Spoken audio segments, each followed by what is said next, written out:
So I made a comment about, I don't know, a month ago, and I said, you don't need to have hope or you don't need to hold out hope for this guy, Dylan Raiola. That is Ohio State's quarterback. And as a Nebraska fan, you should treat him as such. And I want to take this second to say, I was wrong. I was wrong that Ohio State had him locked down. I was wrong that I said there was a 0% chance. And I was wrong that I told you not to have hope. Now, at the time, I was right. Okay. What were the odds that Dylan Raiola was going to consider Nebraska and the mess that was on the program's hands, on Trev Albert's hands? We didn't know who the head coach was going to be. Even if we got in a good head coach, how fast could things be turned around? And if we had fired the offensive line coach, who was his uncle, would he feel some type of way? Would he even want to come to Nebraska? It's just, there were a lot of weird happenings and there were a lot of weird circumstances that didn't make me feel good about the situation. And I was at peace with it. Let me tell you, there was a point when I said, I would love to have Dylan. It would feel like a tragedy if he didn't come to Nebraska. And I just, I understood. We're down bad. This is a 7-year rebuild, just like it was when Scott Frost came in. And I'm not going to expect the number one quarterback, a Heisman caliber player, a program defining and changing player to come in to what we had to offer. So that's the first thing I want to say. I was wrong.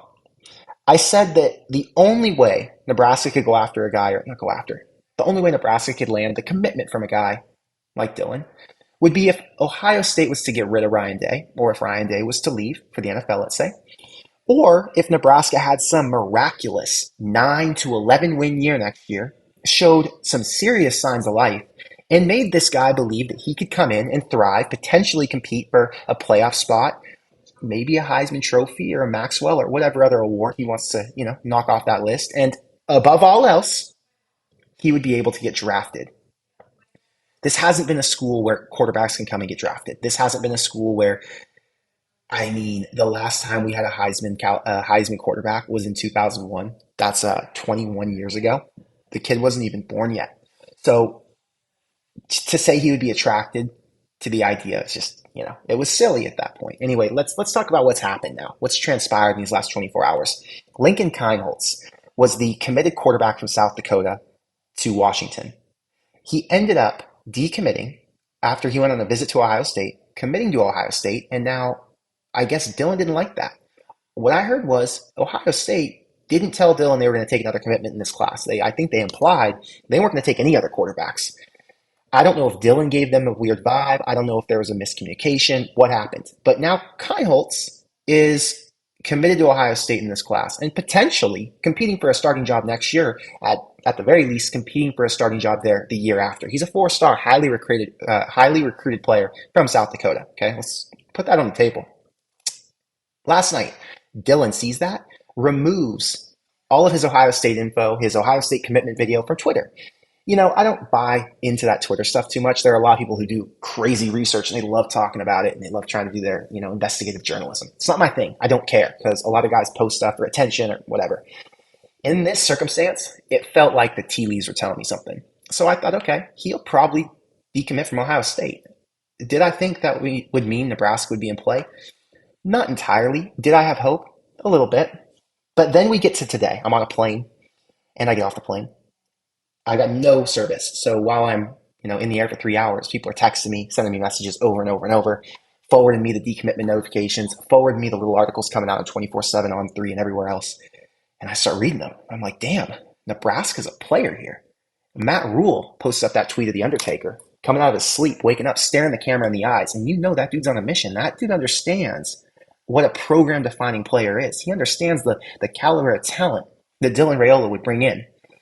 And wow, he's got his uncle and he's got the dad.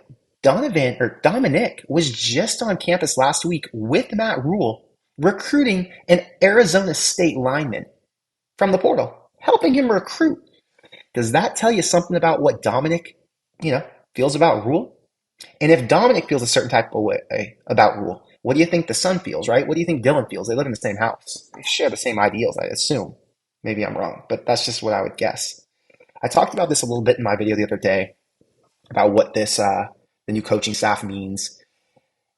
And I read some things that they didn't like. Scott Frost, they didn't like the way the way that he was handling things. They didn't like the way that the program was, heading, I guess you can say. And now that you have this new energy, it feels like Nebraska has a new life. It feels like they have hope for the number one quarterback in the class. Some people are telling me, well, Georgia is going to get him, or USC is going to get him, or Tennessee, or whoever else. Well, remember this. Number one, he's not after NIL. I read this on 24/7. He's not after NIL. Their number one priority is finding a coaching staff and a team that they can gel with, that they believe in, that they want to be around, that they have a good relationship with. What's interesting is Matt Rhule is the exact type of coach you would want in this position to go and build a relationship with them.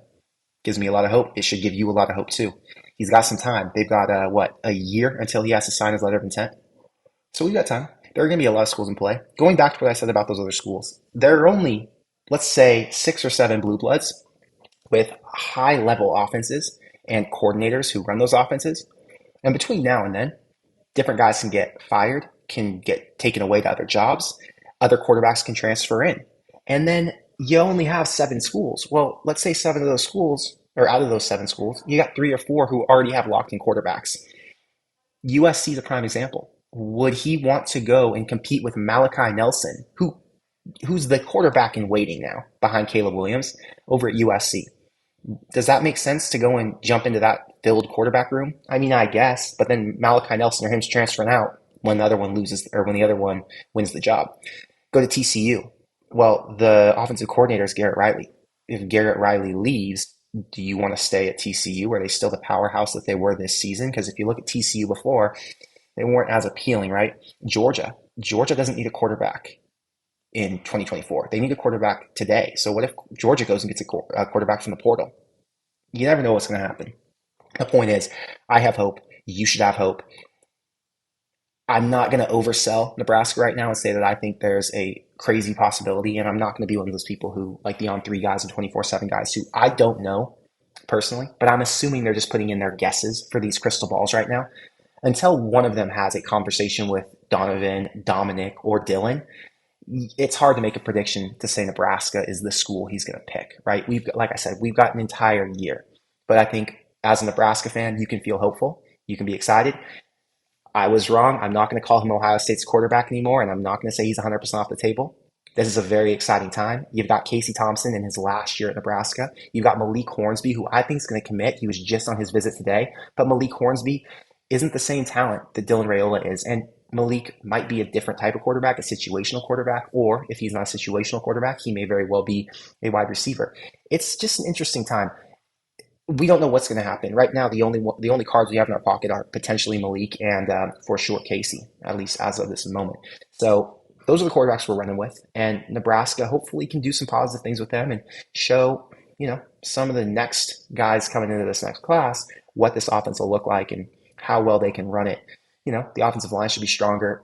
Everything about this team and about this program should be better. So all that's going to help in recruiting. Yeah, it's an exciting time. I'm not going to lie to you. I believe. So, yeah, we'll have more live streams on my back to talk about this because I got to do my research before I give you any more info because I don't want to feed you any BS. I'm just giving you an instant take. But yeah, I'm gonna sit and think on this for a bit. I promise you that. Anyway, thank you for being here, and I will see you in the next one. Go Big Red.